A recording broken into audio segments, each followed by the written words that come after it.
Everyone అనే word ని ఎలా యూజ్ చేయాలి అన్నట్లుగా ఒక స్టూడెంట్ అడిగారు. ఎవ్రీవన్ అంటే ప్రతి ఒక్కరు అన్న అర్థం వస్తుంది. ప్రతి ఒక్కరిని నేను ఉద్దేశించి మాట్లాడేటప్పుడు ఎవ్రీవన్ అంటాం. ప్రతి ఒక్కరికి గుడ్ క్వాలిటీస్ ఉన్నాయి అని చెప్పాలి. ఎలా చెప్తాను?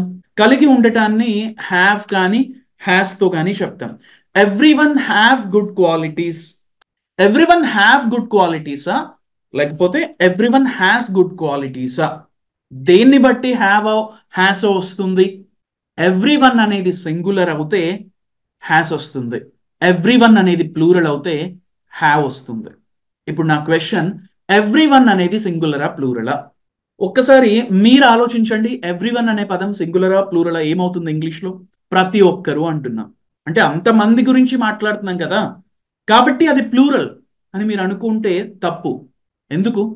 ఎందుకంటే ప్రతి ఒక్కరి గురించి మాట్లాడుతున్నా. ప్రతి ఒక్కరూ ఇండివిజువల్ గా ఏం కలిగి ఉన్నారు అని ఇండివిజువల్ స్టేట్ లో నేను మాట్లాడుతున్నా. ప్రతి ఒక్కరు, ఇక్కడ ఉన్న వాళ్ళందరిలో ప్రతి ఒక్కరూ అని చెప్తున్నాను.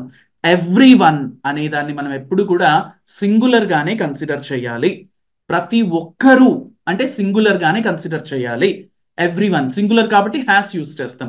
Every one has good qualities.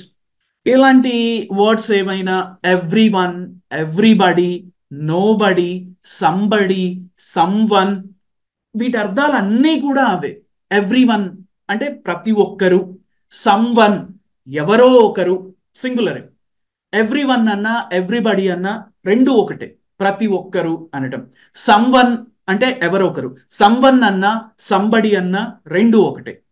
No one అంటే ఎవ్వరూ లేరు. ఈ వర్డ్స్ అన్నీ కూడా everyone, someone, somebody, everybody, no one, nobody, ఇవన్నీ కూడా మనము ఇంగ్లీష్ లాంగ్వేజ్ లో సింగులర్ గానే కన్సిడర్ చేస్తాం. కాబట్టి దాని పక్కన మనము సింగులర్ కి సంబంధించిన వర్బ్స్ ని మాత్రమే మనం యూజ్ చేస్తాం. ప్రతి ఒక్కరూ హ్యాపీగా ఉన్నారు అని చెప్పాలి. ఎలా చెప్తాను? ఎవ్రీవన్ అంటే సింగులర్ కదా, ఎవ్రీవన్ ఆర్ హ్యాపీ అని నేను రాస్తే తప్పు.